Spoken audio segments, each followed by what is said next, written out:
Omen 4 The Awakening is, of course, the fourth film in the Omen series, and basically the last of the original series. And the plot revolves around a young girl named Delia, who, as you kind of suspected, is sort of a prophecy of Damien, basically. So Damien was the main thing, and she is probably the foreshadowing, if you will, or the second coming, if you will, but pretty much, of pure evil. And her mother is like having to go through all these hoops and bounds to figure out what's really going on and how to stop it.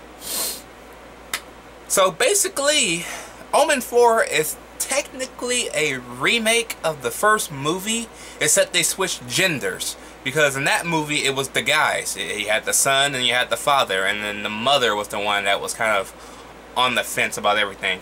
In here, you got the daughter and you got the mother, and the father is the one the daughter favorites in this movie, and he favorites her as well. So it's kind of that aspect, but it's a sequel, because at first I'm watching this movie and I'm like, this is nothing but a remake.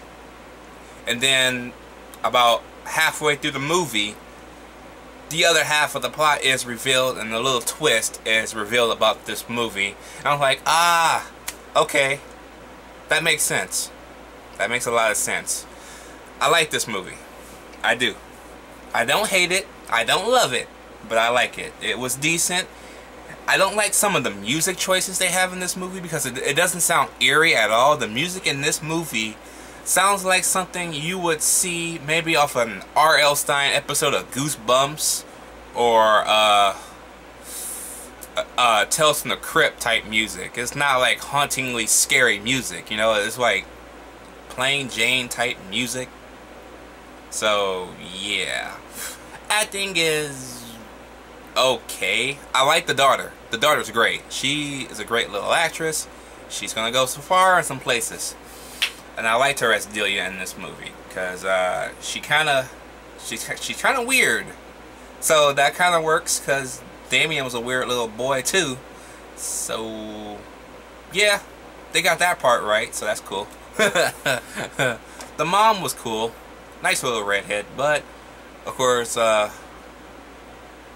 just like the original, some things go down, and she kind of goes a little crazy, but it's the cool kind of crazy. It's like, okay, it's about fucking time you get this type of seriousness and motion, lady. I've been waiting on it for, like, I don't know, an hour or two. This movie goes by pretty fast. It's like an hour and 46 minutes, if I'm not mistaken. It's about the same runtime as the first movie. So yeah, you can really tell they went back to the first movie on this sequel, because it's so similar. It's so similar, but it is strikingly a little bit of differences in this movie. And I do like the kills. The kills were not inventive, but they were new. I didn't really see anything too similar to the first movie, so that's another plus. But yeah, overall though, Omen 4 is a decent sequel. It was the only one released direct to TV. It was supposed to be followed by a series of sequels after this movie, you can kind of tell, but that didn't work out too well because the reviews were so negative, and I guess NBC didn't want to do it. I think this was an NBC release. I'm not really sure. It kind of looks like it, but color-wise, if you know about NBC's color back in the 90s, then you know what I'm talking about.